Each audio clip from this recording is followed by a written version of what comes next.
engaging with website professionals, contractors, and companies to grow your business through website changes will inevitably give access to sensitive data. Yeah, Emma. And in addition, you may also be the one taking sensitive data in the form of payment information through your website.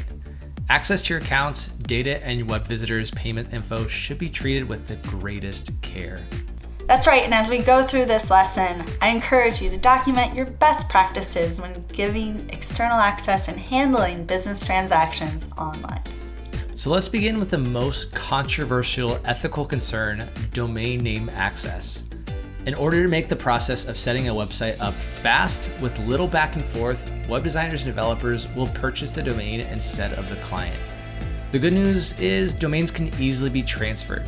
The domain name should always be under your account as the client, with access delegated to the developer for managing DNS records.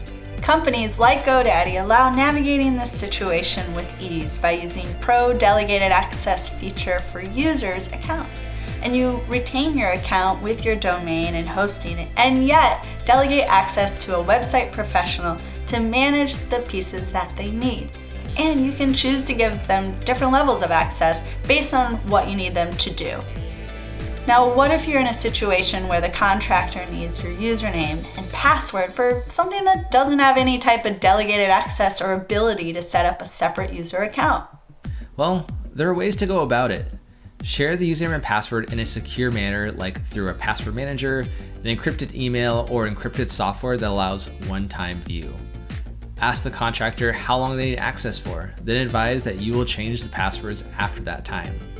Web professionals understand the importance of security, but they do need access to accounts to complete their tasks. With that in mind, always try to work with solutions that are built with this type of secure access feature. And make sure to keep a log of any accounts that are connected to your website. Because keep in mind, there is a chance that your web designer or developer won't be there forever. So also make sure that those accounts are set up with an email address to have access to, and then that way you'll be notified of renewals even if your contractors don't remind you. And when you have an e-commerce website, make sure access to your credit card merchant is secure and only accessible for those that need it at the right permission level.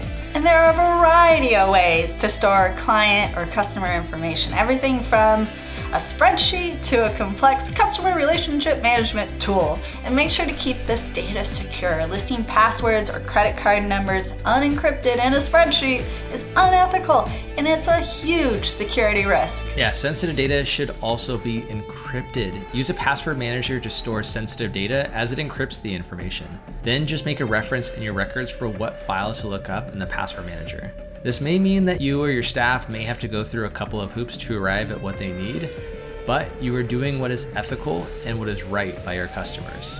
So grab that course worksheet and write down your standard practices for handling customer information as well as business transaction protocols.